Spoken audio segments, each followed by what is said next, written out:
Today's guest is Larry Kesslin. Larry is someone who has lived many lives in one lifetime. He spent over 20 years building a successful business, raising kids, and doing what he believed a good husband, father, and provider was supposed to do. From the outside, his life looked solid. From the inside, something felt missing. In 2012, shortly after walking away from that business, Larry traveled to Africa with his family. That trip changed everything. What he witnessed there reshaped how he understands joy, purpose, identity, and what it actually means to feel fulfilled. Since then, Larry has dedicated his life to helping people understand who they really are beyond titles and achievements. He created a framework called the Joy Molecule and has coached thousands of people who feel successful but disconnected, and continues to explore the deeper human journey through projects like the Ascension Ladder. This is a conversation about identity, scarcity, fear, reinvention, and what happens when you stop looking outside yourself and what happens when you stop looking outside yourself for answers. Larry, welcome to Flying Upstream. Thank you very much. I really want to meet that person. He Good sounds news, like a you are good that guy. person. Yeah, it's been a fascinating journey to say the least. So thank you for having me, and I'm looking forward to just a really wonderful conversation.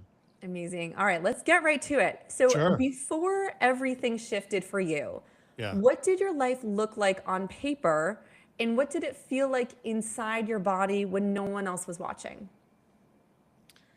On the outside, I think people knew that I was never grounded. Like I was skilled.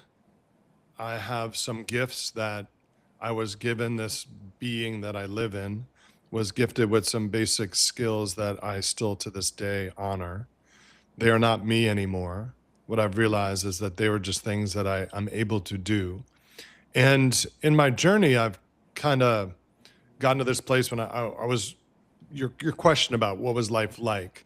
It looked like anybody else's life. I was performing to be someone that I thought other people wanted me to be. I had raised myself as a child pretty much. My parents are loving people, yet my dad was financially challenged most of my childhood, and my mom worked. And I was a latchkey kid from the time I was 5. And my brother and sister were supposedly taking care of me, but they were doing their own thing. So I parented myself, and I didn't do a very good job of it. So when I became an adult, I lived with a lot of depression. I wouldn't say deep, deep depression, but a lot of not happy, and scarcity was a huge part of my life. And I lived in this place where I was always questioning and wanting to find answers. And then when I found an answer, I wanted to show everybody how smart I was and that I had their answer. And that caused a lot of challenges in my life. But when I got to Africa, I was still running my business. Had defined success for myself at 28. And I think a lot of the things that I think about is how we use language.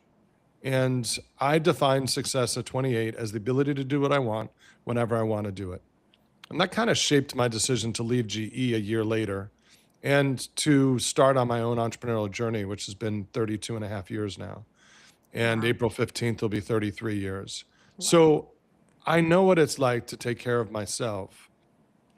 But on that journey, I had lots of questions and lots of un I don't even know how to describe it, but the way that I see the world today, I believe that I have a basic self, a conscious self, and a higher self.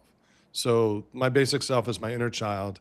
And I would say that the majority of my life until, let's say, 15 years ago was basically my inner child screaming and yelling, wanting attention, wanting to be loved, wanting to be noticed, wanting to be seen, wanted all those things.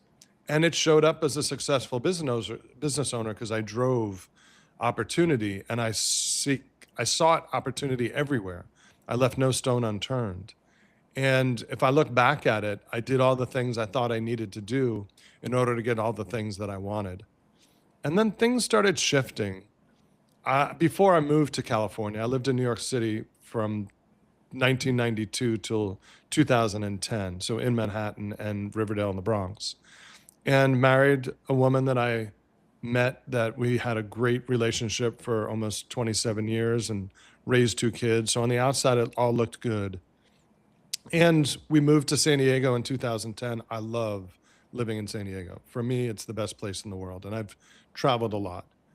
But my life from the outside, I guess people would say, I drove the right car. I had the Wave Runner that I could take down to the bay. I had the 1997 Jeep Wrangler that my daughter loved, and I had all that stuff. And I lived in a beautiful home in a beautiful suburb in North County, San Diego. But there was always this gnawing inside. There was always this thing inside that it said I wasn't enough and I wasn't who I was supposed to be. And it happened twice specifically, and both times I was volunteering. The first episode was why I left GE. I mean, I spent a week with 85 inner city kids in Aspen in 1993, brought 12 of them from New York City, from the Henry Street Settlement. And we met the other kids that were from Denver and New Orleans and LA and a bunch in Phoenix and some other cities. And we taught them to ski for a week. And at the end of the week, I'm sitting there in this gymnasium and I see all these kids and they're having a blast. And I'm 29 years old. I'm looking at my breath in the air because it's so cold. And I'm looking at these kids having a blast, and I'm sitting there going, I'm 29 years old, electrical engineer, working for the #1 company in the world, and I'm not happy. And I'm like, they're so much happier than I am, which is the same thing that I found almost 20 years later in Africa. I went to rural villages in eastern and northern Uganda, and I met people that were truly at peace and joyful, and they had nothing. And I got back from that trip sitting in JFK Airport, and I said, okay, I'm done with success. I need to be significant. And that's where the journey really began for me, to really dig inside. My business was running well. I was making a very good living. And I just decided that I needed to find something different. And I started talking to my clients about purpose and starting to educate them that they are the only one who sees the world that they do. And I thought that purpose was everything. I thought purpose was our destiny, that we had to get to this place of purpose. And when I learned through that journey, two things. One is success without significance isn't success at all. So I wrote a book called Success Redefined. So my new definition, ability to do what I want, whenever I want to do it, while being part of something greater than myself. That's my new definition of success. To be of service to others, to be someone who gives unconditionally to others and asks for nothing in return. Yeah, that's That, so beautiful. that piece for me was huge. So I'm at this place right now today. The last 13 years, 14 years have taught me that there are many people out there that are super happy. But when I got back from that trip, I was asked 3 questions that really turned everything on its head for me. And those 3 questions at a conference in Mexico with 400 people trying to solve world poverty. What is poverty? Who gets to define it? And why are we trying to fix it? And that blew my mind, because I had just been someplace that was poor. And I kind of came to this conclusion after that experience at that conference that maybe they're not poor. Maybe they're just impoverished. Maybe we're poor. So I did a TEDx talk in 2014 about the disconnected, connected world. And what I observed about all these people that I met in Bali and Gulu and Jinja, these small villages in northern Uganda and eastern Uganda, that these people were just so at peace. And that's what I think we're seeking. So my journey from 2012 to now has not been to find more money or find more accolades or find more success the way I used to define it. Although I've done all those things, because I still was shedding my old self. And I got to this place of, I just want to find inner peace. And then I find Michael Singer and the Untethered Soul and Living Untethered and the Surrender Experiment. And I listen to his podcast all the time, and he says the world is unfolding perfectly. It's just not meeting our expectations. And this is where the shift comes in, is that for me, the shift, the biggest shift, was I was always looking outside myself to solve the problem. I was always looking for someone to act differently for me to feel better. And what I realized is the only way for me to feel better is to heal my own wounds. Because at the end of the day, nothing that any other person does hurts me. I feel hurt because I interpreted what they did a certain way, or I feel joy, or I feel happiness, or whatever. It's all an interpretation. And we get to choose that if we truly understand what we are. So in my book, I talk about what, who, and why. And that what is what do you do for a living? What's your favorite sports team? What? Who is your essence and your way of being in the world and your values and your principles, and your why is your reason for being. But the what I'm talking about right now is what are we as a creature? What I am a being that was given the label at birth of Larry Kesslin. Well, I was actually given the label of Lawrence Bruce Kesslin. I go by Larry now. And that's just a label. It's not me. I am the one who sees all the thoughts that have been put in this mind for the last 62 and a half years. Yeah. And I get to understand that now, that my being has agency over those thoughts and those feelings. That the way that I describe it to my clients and to the people I spend time with, I am the sky, my thoughts are the clouds, and my feelings are the weather. And I am not the clouds. But the clouds linger sometimes, and sometimes there's no clouds. And sometimes they're deep and dense, and sometimes they're light and fluffy. So that's the talk track in our head. That's the thought. But the thought is not me. I am the sky. I'm the one looking at these thoughts. And when I got to that place, the whole world changed. Everything changed. Before we jump too far ahead, I want to kind of go back a little bit Sure. earlier on before you had this massive shift, because you said that you spent a lot of energy and effort achieving stability and success, and that you still lived with a constant fear of going broke. And I'm curious to know, when did you begin to realize that fear was coming from the past rather than from your present reality? I would say that's just in the last year or so that has shifted for me.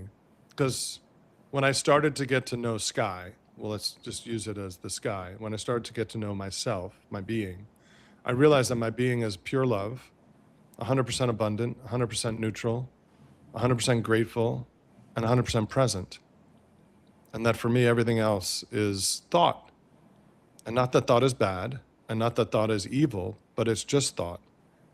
And I'm a being that has thought. And it for people that aren't in this conversation, this is such a foreign conversation, and it was foreign for me too, because I thought I was spiritual, and my mind wanted to convince me that I was spiritual. But I mean, I'll be candid. I've done a number of, let's say, over half a dozen psilocybin experiences, and I had one experience where my spirit left my body, and when that happened, I realized that I was more than I thought I was.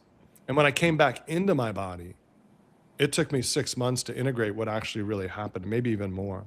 And then something happened in the last few months that tested me. And it showed me even more that I just need to follow the breadcrumbs. My being just needs to observe everything that's happening in front of me and just take them as opportunities to love more, Yeah. to take them as opportunities to find more truth in however the other person is defining truth. Because I wake up every day wanting to touch every person I touch and leave them better than I found them. And that doesn't always happen. And I can't tell which action will rub which samskara, which pain body, whatever you want to call it, in the other person. And all I can do is be me. And even if it's an intimate relationship, you have no idea what the other person is truly going through. You can only imagine. And you do your best not to rub them. But even when you rub them, it's like, okay, how much do I need to bend in order to make sure that that rub doesn't feel hurt all the time? And how much do I get to Absolutely. be the person that I am today? So, Absolutely. And I want to pivot just for a minute here, sure. because you've mentioned several times already that this journey to Africa and other experiences you had led you to really change your perspective, change your mindset significantly. Yeah. And you have, it led you to create what you now call the joy molecule. Uh-huh. And I want to kind of tie all of this together for our Sure. listeners. So you've created this. How did your understanding of joy evolve from something external to something more internal? So like what was that specific moment or experience like for you, and related back to the joy molecule? So in 2015, I wrote Success Redefined. And in that book, in the latter half of the book, I wrote a line, conscious connection plus purpose equals joy. And it was if you look at the cover of the book, it's a swatch of blue paint and a swatch of yellow paint. And the blue paint is purpose, and the yellow paint is connection, and the green diamond is joy. So I've been talking about joy for over a decade, but it was all a conversation back in 2015. And what I've been doing is, so in 2015, I came back from a trip. I pulled my kids, we went to Africa in 2012, but 2.5 years later, I pulled my kids out of school for 6 months and we took a trip around the world. And in those 6 months, we went to Australia, Middle East, and Europe. And I studied happiness the whole time. Martin Seligman, Sean Aker, anything I could find that had to do with what makes us happy. So journaling and meditation and mindfulness and exercise and all the things that bring us happiness versus consumption and the external beings. But over that time, I've been studying other people that I think are joyful. And my writer that was playing with me on this book said, Larry, conscious connection plus purpose equals joy. That's C2P. I'm like, okay, it's C2P. And she said, yeah, well, if H2O is the water molecule, then C2P must be the joy molecule, and that's where the joy molecule name came from. So that was a decade ago, and I did nothing with it for 10 years. But I've always wanted to write the stories of the people I've met. And when I started thinking about what they all have in common, is they all know what they are, who they are, and why they are. And when you have that, my definition of joy, which is what I've been seeking. So I believe that it's important for us to define these words. So happiness for me is getting my needs met, and joy is knowing what I am, who I am, and why I am, which to me is synonymous with inner peace. Because nobody can tell me I'm anything other than what I am. Yeah, that And makes a lot of sense. I witnessed people like that. So the construct of the book was when I sat down with 5 really good friends on a Saturday morning, about a month and a half into writing the book, and I was getting really close to challenging Abraham Maslow in the book, and my friend says, what's the book about? I said, the book's about me finding my joy. Then just tell people how you did it. And for me, it was these 5 lessons from these 8 stories. And the 5 lessons for me are my 5 lessons. They're not anybody else's lessons. Although some of them might be other people's lessons, mine were circumstances not define your joy. I learned that in Africa. I learned that with the kids in Colorado. That was my first lesson, is that no matter where I am, joy is an internal knowing, not an external situation thing. Happiness is more of an external situation, what's going on in my life. But joy is this knowing what I am, who I am, why I am. So if I'm on this journey, the first issue was circumstances not define your joy. Second thing, the second story in the book is Carrie Rich. Amazing woman. I think she's 39, maybe 40 now, but I met her when she was 27. And a year before I met her, she was handed $2 million by 2 different philanthropists to go change the world. And Carrie has an amazing organization called the Global Good Fund. You can read all about it in the book. And she is doing amazing things. But her lesson to me, I call that chapter Redirecting Capital, is that how do we take business and make it a thing that does good in the world versus just make money? But for me, that lesson is my work needs to matter. Not everybody's work needs to matter, but mine does. The third lesson, which is the most powerful for me in my life, is this idea of the identity. So the third lesson is the identity illusion, and that'll be the next book. So there's 3 challenged athletes in the book. There's a guy, believe it or not, I rode a tandem bike from San Francisco to San Diego with a blind dude. Wow. And yes, he was on the back, I was on the front. So we rode 640 miles, 7 days, trained for a year plus to do this ride. And I got to know Jeff Mata really well. And Jeff is now on the US judo team. He happens to be blind, but he's a phenomenal athlete. 5'8", 160 pounds of solid muscle, triathlete, owns a jiu-jitsu studio. He just happens to be blind. His senses are amazing beyond his blindness, and he's an amazing human being.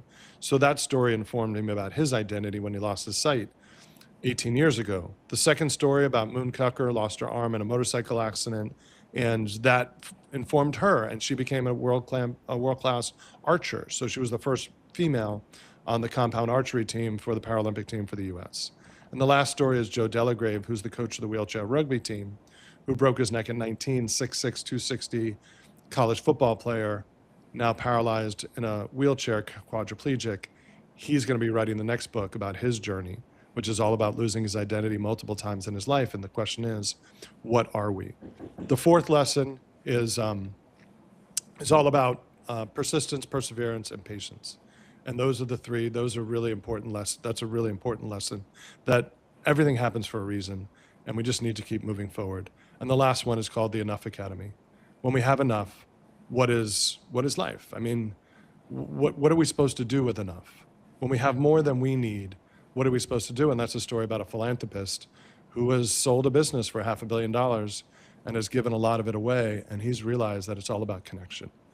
All these stories taught me that it all comes back to connecting more deeply to self so we can connect more deeply to others. And that's the journey that I went on. Now, I'm not saying that my 5 lessons or anybody else's 5 lessons, but these are the people that taught me these lessons, and they're amazing people, and I get to tell their stories. That's beautiful. And after coaching so many people who look successful on the outside but feel disconnected on the inside, what do you think most people are actually searching for when they say they want more? I would say keeping up with the Joneses type of mentality, that I'm comparing myself to somebody else. So the issue I believe we're chasing is that I'm not enough. And I'm attached to an outcome that I need to have happen in order for me to be happy or for me to feel joy. And most of the people that I meet are super smart, and they're living in a construct that they've been raised in by media, by their parents, by everybody around them. And the truth is, we are exactly perfect. We're exactly what we need to be all the time. And the question becomes, when are we enough? And how do we feel like enough?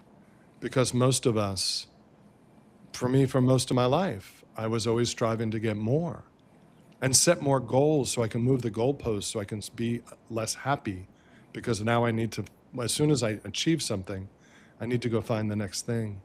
And that for me was my life.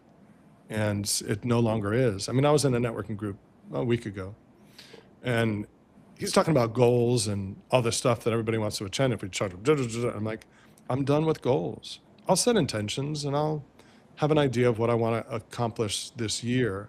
But the idea of goals is so rigid to me.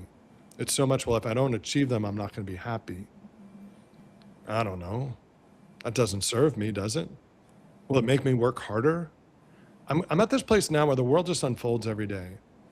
If I put myself out there, if I do stuff like this every day, I love this whole podcasting thing. I've just totally jumped on it less than 6 weeks ago, and I'm having so much fun. I'm just getting to meet amazing people like you that are, I mean, it's obvious you've done your research and you're investing in the people that you're talking to, and you're asking incredibly thoughtful questions because you know that there's people out there that need some of this information.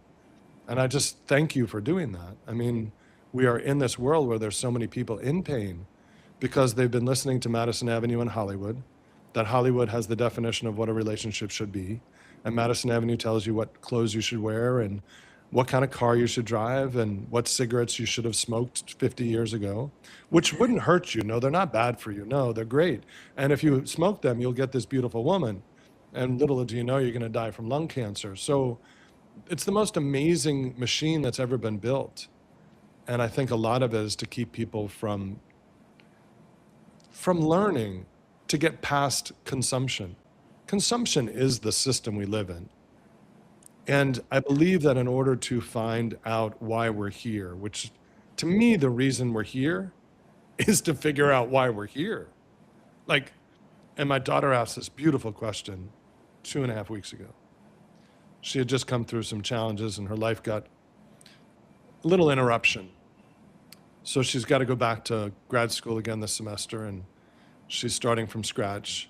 And she said to me, Dad, she was in an airport in Florida. She's looking around saying, what are we all really doing here? And that got me thinking. And I started putting together my thoughts about what that looks like. And you mentioned at the beginning, the ascension ladder. It's something I'm working on right now. It's this idea that Abraham Maslow, first of all, never created the hierarchy of needs. So Maslow was this thinker, psychologist, who created constructs around human life. And the foundation of his construct was survival, food, water, shelter, and safety. The next part of his construct was about self-esteem and love and belonging. Let's call that me. So the base of this construct was survival.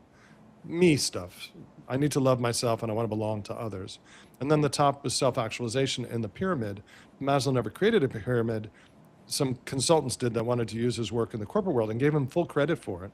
But that wasn't his construct. And he went to self-transcendence, which is one step beyond actualization. I'm calling that ascension. So the journey for survival and me is all about looking outward into the world to get validation for me. The journey for self-actualization and transcendence, which I'm calling ascension, is going inwards and figuring out, who am I really? Am I my thoughts? Am I my feelings? Or am I a being that has thoughts and feelings? And that conversation is the crucial conversation for me. So the beauty of this ladder is that there's no better or worse. It's all about awareness, waking up to where you are on the ladder. Not good, not bad, just the reality of where I am. And once I figure out where I am, I get to reach down and help those below me come up the ladder, and reach up to the people above me and ask them what they're seeing that I don't see. What are my blind spots as being a being on this planet that I need to learn in order that I can help the people below me? And I'm a translator. One of the gifts, so again, I'm a being that has a human experience. I have a mind, I have a body, and I have these abilities. And I tell people I'm like James Bond. Like James Bond got into this body, and the guys who made the machine never told him what the machine does. It's like I have no instruction manual, and I got to figure out what this body does. Now, this body, mine, is masterful at meeting people, coming up with ideas of other people that they should meet, connecting them together because of something that instinctively I know they should know each other. And this has happened not tens, not hundreds, thousands of times in my life. I've connected people to each other. So people might call me a super connector. And I've only been in San Diego for 15 years. There's people that have lived here their whole life. And some people will tell you I'm one of the most networked people in San Diego. And I'm not. And when people do meet me, I can introduce them to people that will shift their perspective or open a door that they didn't see possible. That's what this machine does. And when other people meet me, they don't understand that, but that's okay. That's what I do. And I can tell you story after story after story of things that have come through me that are not me. I don't take credit for it. It's just, that's what this vehicle does. So the more I learn that, Yeah. and then our identity and our ego are good things, but our identity and ego to excess are not good things. So I need an identity because I need to make a living, and I need to have things in order to survive in this planet. So my construct of how I created it from birth, all good, not bad at all. Yeah. And It's it doesn't beautiful. serve us when we don't understand what it actually is. Incredible. I mean, you have such a wealth of experience, and I so appreciate the shift that you've had in your life and how you've embraced it and sharing that with us. As we wind down today, I've got one last question for you. If someone listening feels successful by most standards, but quietly empty or restless, what would you want them to know about what becomes possible when they stop trying to become someone and start remembering who they already are? I've mentioned it a couple of times, and I think the journey is everything, is that we're not trying to get anywhere. It's all about being present and being where you are. And I would just tell them to stop looking outside for any answers and start going inside and start listening to your breath, learning to breathe through your body. Most people that I work with breathe in their chest. I happened to play trumpet when I was a kid, so I learned to breathe into my belly and into my back. And we are creatures that don't even understand our own vehicle. So stop looking outside for any answers and figure out how you work. Figure out how you were built. Figure out what you love truly in your heart. And then the ultimate opportunity is to figure out what causes you feel called to solve. Because I promise you, if you go find the causes, the philanthropic projects in this country that you feel called to, you will meet others that you were meant to meet.